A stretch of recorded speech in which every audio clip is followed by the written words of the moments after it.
Hey everyone, it's Jaden. Welcome back to my channel. On today's video, I'm going to be doing an update, info, reassurance, and just kind of a conversational video again on the trembling, shaking, twitching family of symptoms from adrenal fatigue and anxiety. So I've had tons and tons of emails, questions, and messages about this topic. I just thought I'd re-update it. I have a few already on my channel, and this family of symptoms and this topic is usually like the most popular of my videos, I think, because it's probably amongst one of the scarier symptoms that people experience. So I'm gonna start off the video with a couple of things. First, I am not a doctor, not a therapist, not a nurse. I'm not here to treat or diagnose any disease. Please consult with your medical professional. This is all informational and entertainment purposes. Second, I would love it if you subscribe and help me grow my community. Also giving me a like on my videos. It helps to kind of push my videos out to more people, because that's kind of how YouTube knows what videos people are interested in. And also, if you like to book consultations with me, or join my Facebook group, or download a few PDFs I've created regarding the recovery journey I had in more detail, also a few that might help you with your recovery. They're all, I will link all that in my description box as well. Okay, so with all that out of the way, let's get started with the video. So the first part I'm just going to talk about how I felt and what those symptoms were like for me. If you're curious on my health crash story journey, there's tons of playlists and videos on my channel, so I encourage you to research that on my channel. Okay, so there are a few categories of this symptom. There is the muscle twitching, where I would describe it as you could visually see it and you could see your muscles twitching, like in a fast pulse like manner. Then there's also muscle spasms, which you could visually see it and you could see your muscles actually contract and then release, like in a slower manner. And then there's the kind of internal vibrations or buzzing feeling, where you can't really see, and you just feel it. I oftentimes felt these like in my lower legs, like around my mouth, like my teeth would feel it. I would feel that sometimes. It's like this tingling sensation, buzzing sensation. I can also describe that as kind of like feeling like you're just feeling busy, like that part of your body feels really like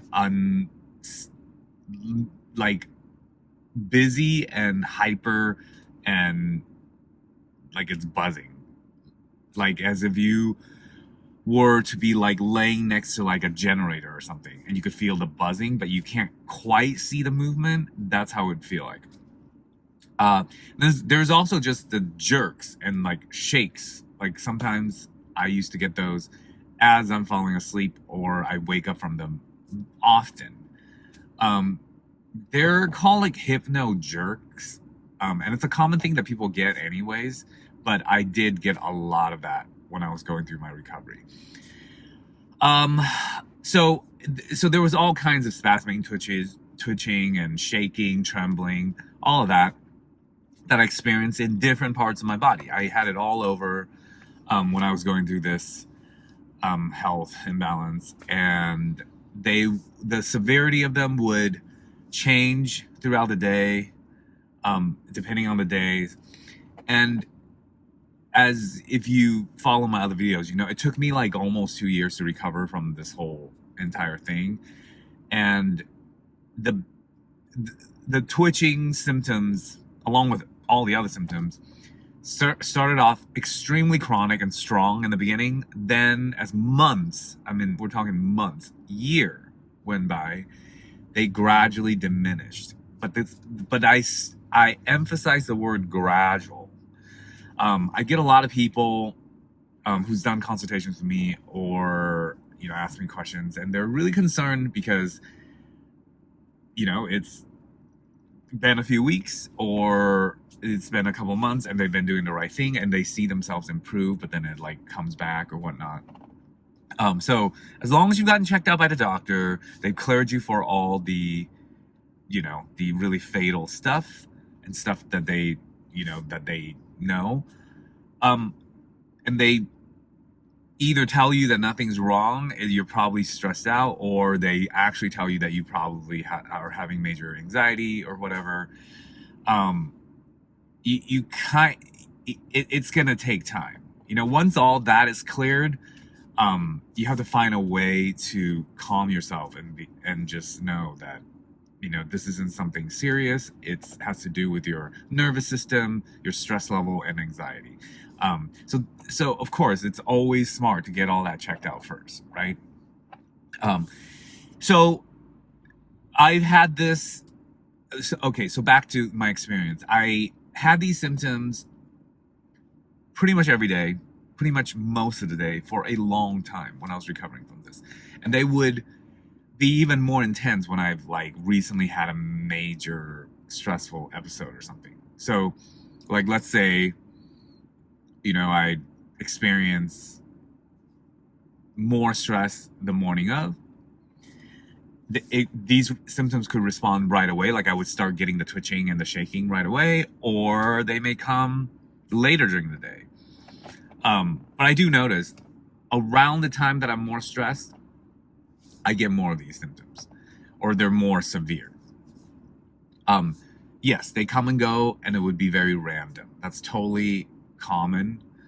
From my experience and a lot of people I talk to, it is not something you can kind of like nail down, like, 12 p.m. it would happen, or when it happens it would be this severe and then it would go down like this. It's so different for every situation and everyone who's going through this. It's not something that you could just like categorize. And the next thing I want to talk about is, yes, because this thing could be scary, because there are very scary diseases that have symptoms that are similar to these symptoms. But again, if you've been clear from those from your doctor and you're experiencing these symptoms because of anxiety or stress, it is so easy to get fixated and start being irrational and develop a thing called health anxiety, which is you're just constantly irrationally worried about your health, especially life and death, from all these symptoms of health issues. So I totally relate to that. I totally had that too. But the way out of that is consistently practicing not being obsessed, not looking more into it, not constantly reading up on it, searching on Google. You're fueling the flame when you do that. And it's hard to do. I know. I tell this to all the people that have the consultations with me. I told it to myself. I tell it to, people who message me. It's something that does take discipline. You can't, it will kind of always come back to you while you're recovering. It's like you may get over it for this week. 2 weeks later, you experience an intense symptom, intense twitching bout, and then it scares you so much back into the, like, let me look on Google and what is this, when you already know the answer because you've known the answer over and over again, but your obsessive mind can't put it down, so you're in the circle. And the irony of it is that while you're doing that, you're feeding into more obsession, which equals more stress, which equals more anxiety, and then you're getting more and more of the same thing. So the way out of that is to focus on something else while letting those symptoms be there. Because you can't focus on something else and expect them to magically go away instantly. And so if you're expecting that because your irrational mind is going crazy on you at the time, you will be disappointed and you'll be more stressed out, because then you'll be attached to being worried. Why are they not going away when you already know the answer to that, right? So I'm kind of wording this part of the video on purpose, like going in a circle, because I want you to know that's what it is. It's a anxious circle that you keep getting yourself into that fight or flight mode, and then it's adding to it and it's adding to it. And the way to get out is to stop. Yeah, as simple as that sound, it's difficult, and it does take self-discipline, and it does take actions that are against that obsession. And when you have that obsession ruling you and kind of like owning your reality in the moment, it's really hard. I totally understand. I went through it. But nevertheless, you got to do it, guys. There's no other way than if you want out. So now that I've broken that down, the reassurance is that for those of you who've had this for longer, you've had, moments where you didn't struggle with it, and then they would come back, and then you would have moments where they were gone and they would come back. So that in itself, it's such a reassurance, because it's like, if you had something that you're feared of, it would be it would not stop, and you wouldn't get better, and you wouldn't be fine sometimes and have those symptoms. Sometimes you would always have those symptoms, and they would continue to get worse. Yeah, it would be very different. Two is that,